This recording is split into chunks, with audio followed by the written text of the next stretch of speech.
Frères et sœurs, que la paix et la grâce de notre Seigneur et Sauveur Jésus-Christ soient avec vous.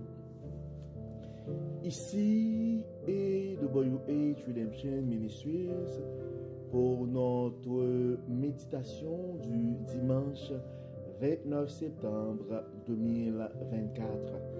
Toujours dans la mission de vous accompagner semaine après semaine, mois après mois, trimestre après trimestre, sur le chemin du royaume de Dieu. Nous sommes déjà, frères et sœurs, le 29 septembre 2024. C'est le cinquième et le dernier dimanche du mois de septembre. Ce qui manque est la fin du 9e mois de l'année 2024, qui est l'année de la bonté de Dieu à AWH Redemption Ministries, frères et sœurs. Et c'est aussi la fin du 3e trimestre de l'année. Et comme vous le savez, frères et sœurs, pour le 3e trimestre de l'année de la bonté de Dieu, nous avons été appelés à méditer sur la sagesse de la bonté de Dieu. Donc pendant le mois de juillet, nous avons été appelés à reconnaître la sagesse de la bonté de Dieu. Pour le mois d'août, notre engagement a été de vivre selon la sagesse de la bonté de Dieu. Et pour le mois de septembre, frères et sœurs, notre mission a été de proclamer la sagesse de la bonté de Dieu.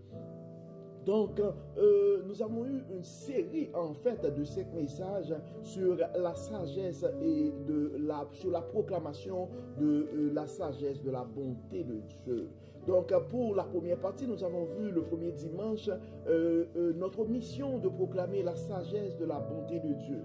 Le deuxième dimanche du mois de septembre, c'était comment proclamer la sagesse de la bonté de Dieu dans l'adversité. Et le troisième dimanche, c'était comment proclamer la sagesse de la bonté de Dieu dans l'incertitude. Et le dimanche dernier, le dimanche 22 septembre, c'était comment proclamer la sagesse de la bonté de Dieu quand ça va bien, quand ça va très bien. Et pour ce dimanche, là, nous allons voir la partie 5 de cette série, comment proclamer la sagesse de la bonté de Dieu pour un impact réel. Donc, notre méditation de ce matin, frères et sœurs, et que ce veut être la partie 5 de cette série, et sur la sagesse, sur la proclamation de la sagesse et de la bonté de Dieu.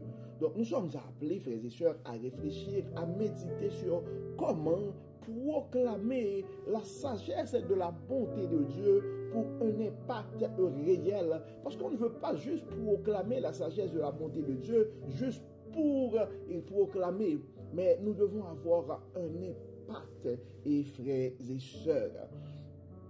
En fait, et à travers la Bible, il y a, à travers les recherches, frères et sœurs, il y a quand même des raisons fondamentales, des raisons importantes et pour lesquelles un chrétien, nous sommes appelés à proclamer l'évangile ou à proclamer la sagesse de la bonté de Dieu, frères et sœurs. Et pour les raisons de la cause, nous allons évoquer en fait 5 raisons fondamentales.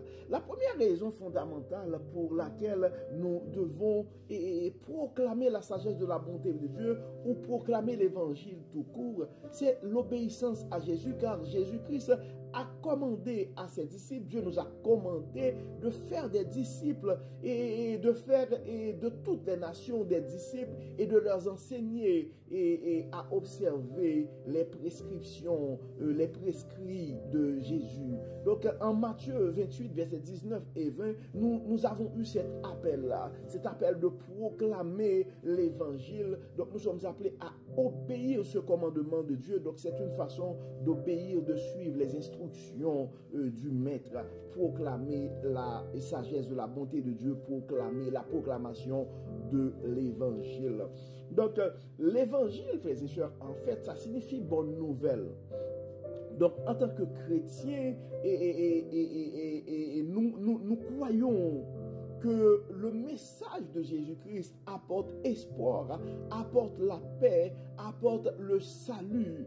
Donc, partager le message de l'évangile, partager l'évangile, en fait, c'est une manière de répandre l'amour, la grâce de Dieu. C'est pourquoi souvent, et nous disons que, en fait, le plan est rédempteur de Dieu. La rédemption est exposée à tout le monde.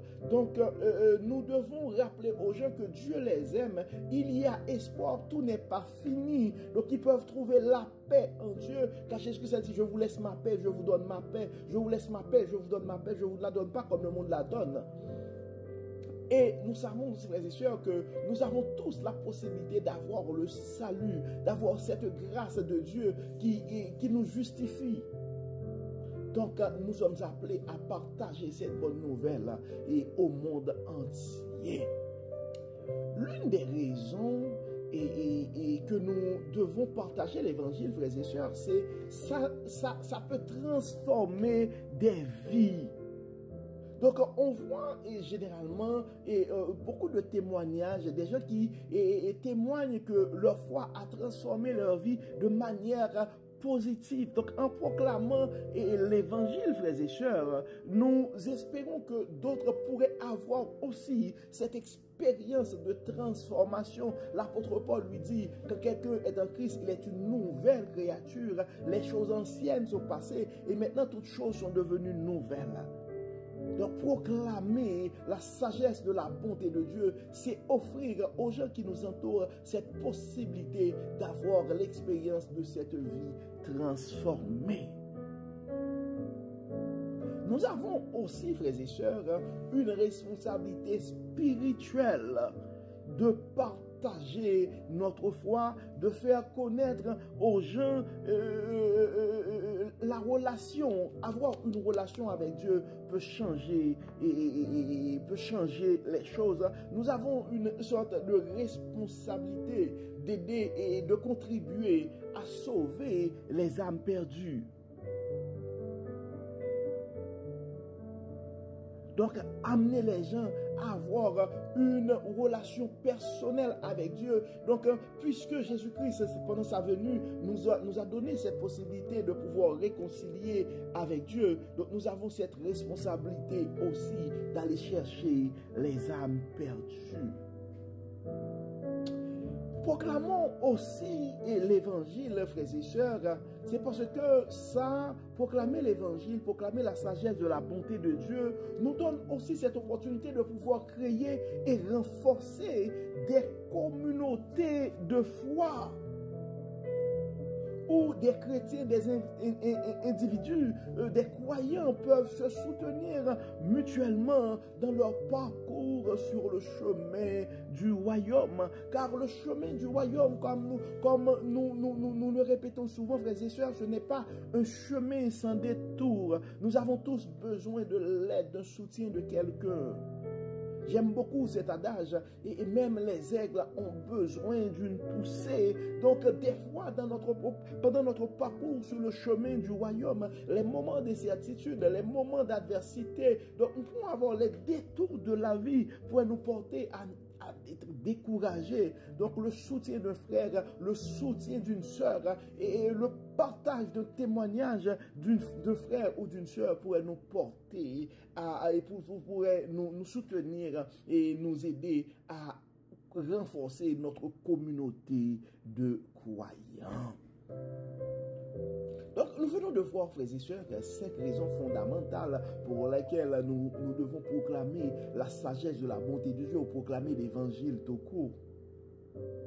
Mais en fait, comment proclamer cet évangile pour avoir un impact? Ou bien comment proclamer l'évangile de manière efficace?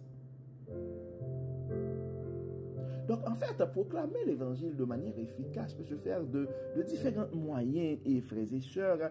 Et nous avons, en fait, 7 conseils à vous donner. Et ces conseils-là la première chose que nous devons avoir, frères et sœurs, si mon frère ce matin, tu as la volonté de proclamer le message de la sagesse de Dieu, la sagesse qui te trouve de la bonté de Dieu, ou proclamer l'évangile pour avoir un impact, ou pour proclamer l'évangile de manière efficace, la première chose à faire, frères et sœurs, c'est la prière.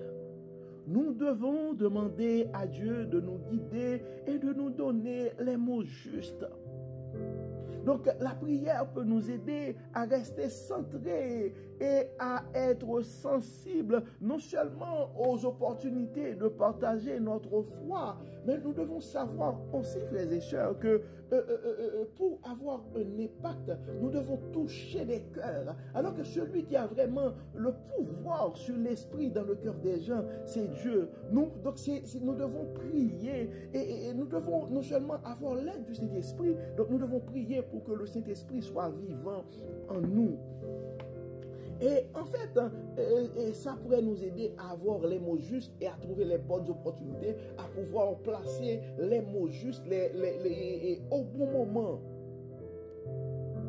Le timing. Donc, en fait, l'aide du Saint-Esprit pourrait nous révéler à travers la prière. L'aide du Saint-Esprit pourrait nous placer aux bons endroits, au bon moment, avec la bonne personne. Et nous allons trouver les bons mots qui vont toucher des cœurs, qui vont nous aider à avoir un impact. Mais l'une des manières d'avoir un impact aussi, frères et sœurs, c'est en vivant sa foi. Donc, c'est vraiment prier, mais c'est vivre sa foi aussi. Donc, la manière que nous vivons notre foi au quotidien peut être un témoignage puissant. Donc, nous devons faire un effort, frères et sœurs, pour que nous soyons des exemples de l'amour de Dieu, de la compassion de Dieu, de la grâce de Dieu dans nos actions, dans nos paroles. C'est très important. Des fois, on dit une image, ça vaut 1000 mots. Donc, un bon comportement, donc ça vaut des millions de paroles. Nous devons prêcher par l'exemple. Nous devons faire un effort pour prêcher par l'exemple. Donc, la première, c'est prier. La deuxième chose, c'est vivre sa foi. Mais nous devons aussi, frères et sœurs, connaître la parole. Donc, nous devons nous assurer de bien comprendre le message de l'évangile. Donc, c'est pourquoi préparer nos messages, prendre le temps d'étudier la Bible et être prêt et être en mesure aussi d'exprimer ou d'expliquer sa foi, de répondre aux questions des gens et essayer d'avoir aussi communiquer de façon claire, précise et concise, ça pourrait aider aussi, ça pourrait faciliter la tâche. Des fois, frères et sœurs, nous pensons que proclamer la sagesse de la bonté de Dieu, c'est parler, c'est parler, et c'est dire aux gens quoi faire, comment se comporter. Mais proclamer pour avoir un impact aussi comme dans quoi que ce soit, il faut prendre le temps d'écouter et de comprendre aussi, frères et sœurs. Il faut prendre le temps d'écouter les questions et de comprendre la réalité des gens, de comprendre pourquoi ils s'opposent à telle ou telle chose. Probablement, le secret, le point est là. Probablement, la personne a déjà la personne a eu déjà des expériences. Donc, il ne faut pas penser que quand quelqu'un arrive avec des arguments, c'est parce que la personne s'oppose totalement à l'évangile. Ça pourrait arriver qu'il y a une forme de curiosité où la personne, des fois, prend le temps d'écouter et de comprendre la réalité et des gens qui nous entourent et peut nous aider aussi à avoir un impact. Là, l'autre, je pourrais dire la cinquième chose à faire pour avoir un impact, et on en a parlé cette semaine, et c'est l'utilisation des témoignages, particulièrement des témoignages personnels. Des fois, on dit le mot est haïssable, mais des fois, notre témoignage, notre expérience, aussi quelque chose de vécu pourrait porter les gens pourrait avoir un impact sur les gens. On ne va pas inventer des histoires, mais quand on a vraiment, quand on a fait vraiment une expérience et des gens qui vivent ces expériences avec nous, donc, ils pourraient être touchés. C'est pourquoi, quand nous sommes malades, nous prions. Et des fois, c'est important de partager des choses avec nos conjoints.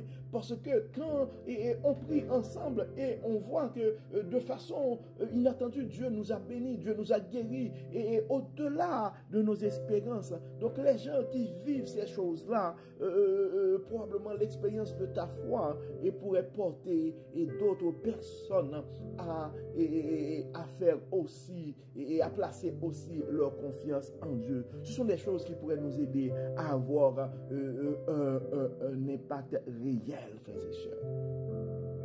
Nous devons aussi, frères et sœurs, manifester, témoigner la patience et le respect envers les autres. Donc, nous devons comprendre que nous sommes chacun nous ne sommes pas tous au même niveau. Donc, des fois, il y a certaines expériences, la personne peut être en train de traverser quelque chose et puis la personne n'est pas en mesure de recevoir le message de la parole de Dieu. Ou quand la personne reçoit le message, ça crée un choc intérieur chez la personne. C'est pourquoi nous devons être patients et respectueux aussi, frères et sœurs, parce qu'il y a des messages, quand on reçoit ces messages-là, ça crée ce qu'on appelle une sorte de dissonance cognitive. Ça nous porte à remettre en question des croyances passées et plein de choses. Donc ça pourrait créer des mouvements, c'est comme une révolte intérieure en nous. Donc c'est pourquoi nous devons toujours comprendre, essayer de comprendre les gens, manifester la patience et le respect. Donc nous devons comprendre aussi, frères et sœurs, et des fois, nous sommes appelés à utiliser des ressources ou même à utiliser l'expérience ou quelqu'un d'autre. Donc ça pourrait arriver que nous avons des amis qui sont tellement habitués et avec nous, eh bien ces amis-là, en fait, on dit, ne voient pas encore en nous quelqu'un qui pourrait les aider et à les accompagner dans leur foi. Que ce soit par orgueil, mais que c'est naturel. Et nul prophète, des fois, c'est difficile dans notre troupeau milieu, dans notre famille, d'être respecté et honoré. Des fois, on peut utiliser des ressources comme des livres et comme des vidéos, des sites web ou inviter quelqu'un à l'église. Probablement, c'est le message de quelqu'un d'autre qui va porter quelqu'un à donner son cœur à Jésus.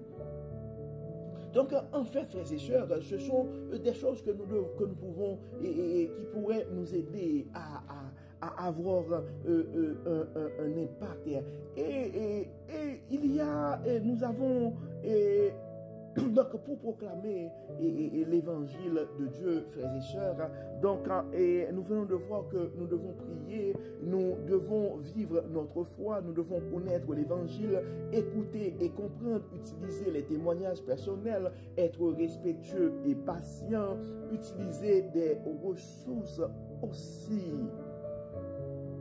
Et on voit, frères et sœurs, dans la Bible, donc on a plusieurs exemples des gens qui ont proclamé la sagesse de la bonté de Dieu de manière efficace. La première personne que nous pouvons regarder, frères et sœurs, quand on parle de la sagesse, de la bonté de Dieu, c'est Salomon. Salomon est en fait connu dans la Bible pour sa grande sagesse. Donc, le roi Salomon a écrit le livre des Proverbes et des enseignements que nous pouvons étudier encore généralement à nos amis. Et j'encourage toujours des gens à lire le livre des Proverbes. Donc, généralement, j'encourage les gens dans un mois à lire au moins un chapitre. Donc, c'est 30 chapitres dans le livre des Proverbes. J'encourage des gens à lire le livre des Proverbes. Donc si on voit le jugement de Salomon et dans l'affaire des deux femmes revendiquant le même enfant, en 1 Roi chapitre 3, 16 à 28, c'est un exemple célèbre de la Bible et de ce que la sagesse divine, la sagesse de la bonté de Dieu peut nous donner, frères et sœurs. Et on voit clairement que dans sa prière, Salomon n'a pas demandé richesse à Dieu, mais il a demandé la sagesse. Donc, dans notre volonté de proclamer la sagesse de la bonté de Dieu, donc nous pouvons avoir cette prière aussi, demander à Dieu de nous révéler sa sagesse, frères et sœurs, si nous aimerions avoir un impact réel dans notre ministère. L'autre exemple que nous avons, frères et sœurs, c'est Joseph. Joseph a démontré la bonté et la sagesse de Dieu en Égypte. Parce que malgré des épreuves, Dieu a quand même révélé sa sagesse à Joseph pour que Joseph a pu quand même interpréter les rêves de Pharaon et a pu proposer un plan pour sauver l'Égypte de la famine. Donc nous pouvons lire ça en Genèse chapitre 41. Donc ce ne sont pas des choses qu'on peut faire tout seul, frères et sœurs. Ça nous prend la sagesse de la bonté de Dieu en nous. C'est pourquoi nous devons continuer à prier pour que Dieu puisse nous révéler sa sagesse. Donc sa gestion sage et sa capacité aussi à pardonner et ses frères témoignent la bonté de Dieu à travers la vie de Joseph. Nous avons un autre exemple dans la Bible, frères et sœurs, c'est l'exemple de Daniel. Donc Daniel a proclamé la sagesse de Dieu en interprétant des rêves et des visions du roi Nebuchadnezzar et en Daniel chapitre 2, chapitre 4. Et on a vu aussi la fidélité de Daniel à Dieu malgré les menaces de mort en Daniel 6. Donc sa vie en soi, c'est un témoignage de la sagesse et de la protection divine aussi, frères et sœurs. Donc des fois, quand nous nous positionnons pour Dieu, ça pourrait nous causer des troubles et des menaces. Donc nous devons toujours nous rappeler que notre Dieu, c'est un Dieu de protection.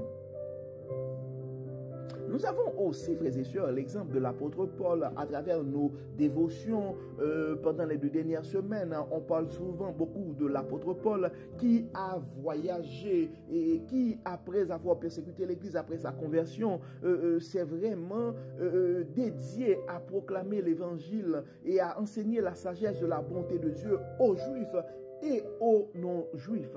Donc on a lu les lettres, les épîtres de Paul aux différentes églises, aux Corinthiens, aux Romains, aux Éphésiens, etc.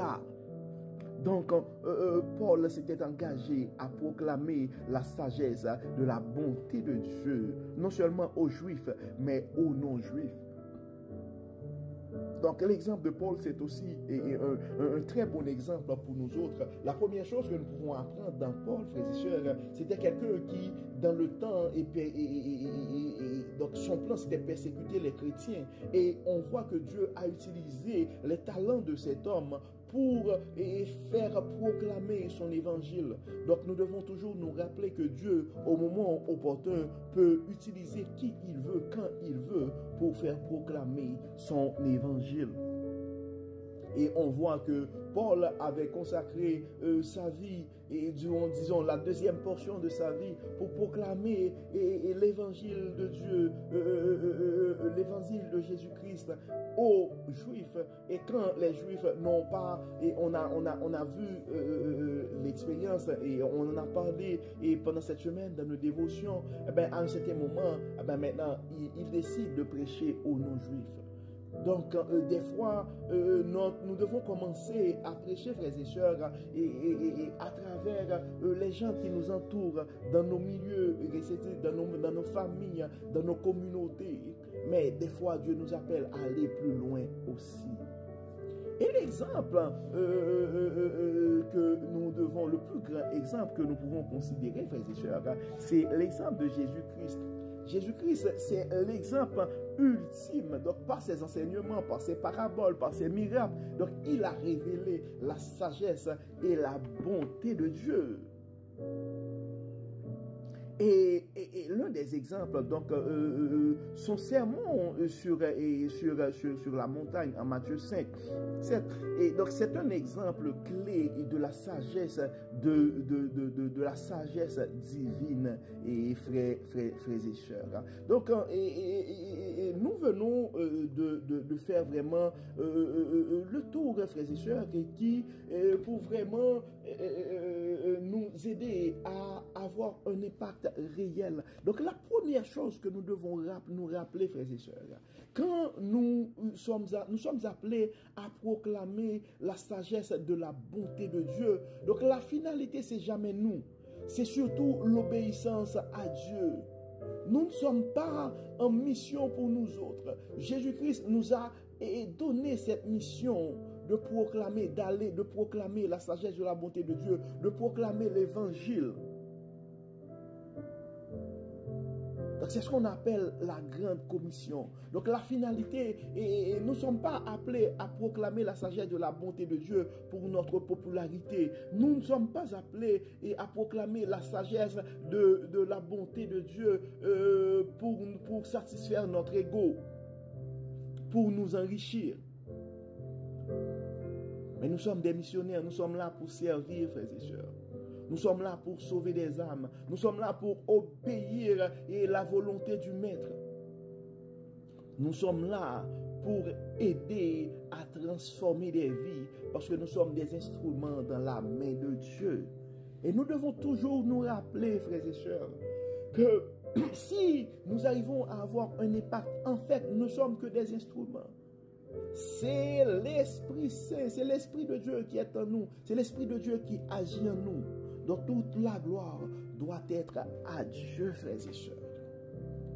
Donc, ce qui met un terme, frères et sœurs, à notre série sur la proclamation de la bonté de Dieu pour ce mois de septembre. Nous devons nous rappeler, frères et sœurs, que nous avons cette noble mission de proclamer la sagesse de la bonté de Dieu. C'est la grande commission. Et nous devons proclamer ce message, la sagesse de la bonté de Dieu en toutes circonstances, que ce soit dans l'adversité, que ce soit dans l'incertitude, que ce soit quand ça va très bien dans nos vies, quand ça marche comme sur des roulettes. Et nous devons nous efforcer avec l'aide du Saint-Esprit, à travers la prière, à travers les ressources qui sont à notre disposition, à travers notre témoignage et le témoignage des autres, et à travers la prière, la méditation, tout en cultivant le respect, la patience, la compassion. Donc, c'est de cette manière-là que nous allons avoir un impact réel. Et nous devons nous rappeler, frères et sœurs, que nous ne sommes pas lumière. C'est la lumière de Dieu qui brille en nous. C'est le Saint-Esprit de Dieu qui agit en nous. Donc, nous devons tout faire, frères et sœurs, pour la gloire et la seule gloire du Dieu Tout-Puissant. Toute la gloire doit être à Dieu. Nous ne sommes que des instruments, frères et sœurs, dans les mains de Dieu. Donc, ce qui met un terme, frères et sœurs, à notre série sur la proclamation de la sagesse, de la bonté de Dieu pour le mois de septembre. Comme d'habitude, nous allons prier pour que Dieu puisse nous garder et dans sa vigne, puisse nous garder sur le chemin du royaume, pour que Dieu puisse nous garder son Saint-Esprit vivant en nous, pour que nous puissions continuer à proclamer la sagesse de la bonté de Dieu dans toutes les circonstances et avoir un impact réel pour la gloire du Maître. Et pendant le mois d'octobre, frères et sœurs, nous allons regarder ensemble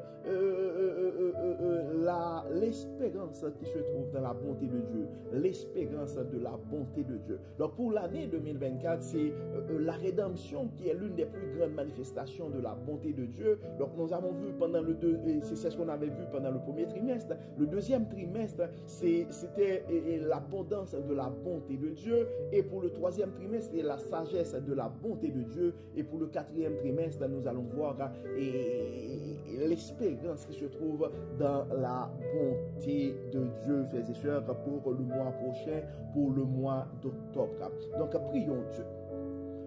Dieu de bonté, Dieu de miséricorde, nous te disons merci Seigneur pour ton amour, merci pour ta fidélité, merci pour ta grâce envers nous, merci Seigneur pour la manière que tu n'arrêtes pas de nous révéler ta parole, merci Seigneur pour ta sagesse, merci Seigneur, malgré nos imperfections, tu nous as choisis pour proclamer la sagesse de ta bonté. Aide-nous, Dieu clément, et à pouvoir continuer à proclamer et à ceux qui nous entourent la sagesse de ta bonté. Permets Seigneur que ta lumière puisse briller en nous. Permets que ton Saint-Esprit puisse garde Seigneur ton Saint-Esprit vivant en nous. Afin que, Dieu clément, que notre prédication, que la proclamation de ton évangile, de la sagesse de ta bonté puisse avoir un impact réel sur la vie des gens qui nous entourent. Et guide-nous, Dieu clément, donne-nous le courage nécessaire de pouvoir proclamer la sagesse de ta bonté en toutes circonstances. Que ce soit dans les périodes d'adversité, des périodes de maladie, des périodes de tourment et des périodes d'incertitude. Et aide-nous, Seigneur, à avoir le courage de pouvoir continuer à garder la foi en toi et à nous fier à ta sagesse et à ta bonté. Aide-nous, Dieu clément, et à garder l'humilité, à être humble et fidèle à toi pour pouvoir continuer à proclamer la sagesse de ta bonté quand ça va très bien aussi dans nos vies. Utilise-nous, Dieu clément, enlève-nous tout ce qui n'est pas de toi et permets, Seigneur, que ton Saint-Esprit puisse nous animer et nous aider à vraiment réaliser, effectuer des œuvres de l'Esprit et avoir un impact dans nos communautés. Assiste-nous, Dieu clément. Daigne bénir les frères et sœurs qui nous écoutent et qui s'engagent à proclamer la sagesse de ta parole. Daigne bénir, Dieu clément, tous ceux qui nous aident, qui collaborent à un niveau ou à un autre avec nous dans cette noble mission. Guéris nos malades, Dieu clément. Assiste nos frères et sœurs qui sont découragés, affaiblis par toute forme de problème sur le chemin du royaume. Fais-nous don, Seigneur, de ta grande abondance, de tes plus riches bénédictions. Accorde-nous ta sagesse et donne-nous, Seigneur, l'espérance que nous avons besoin ce matin. Pardonne-nous, Dieu clément, et exauce-nous. Au nom de Jésus, nous prions. Amen. Amen.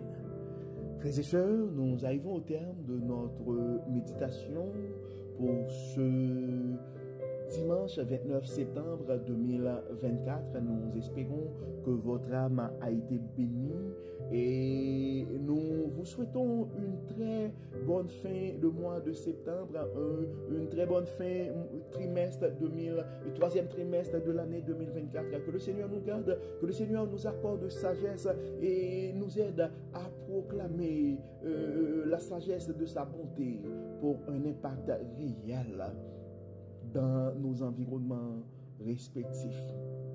Que le Seigneur nous bénisse, que le Seigneur nous protège, qu'il nous accorde sa grâce. Au nom de Jésus. Amen. Amen. Encore une fois, bon dimanche, sous le regard du Dieu Tout-Puissant, frères et sœurs. Et à demain, lundi, pour notre dévotion matinale. Bye bye. Bye bye. Que Dieu vous bénisse.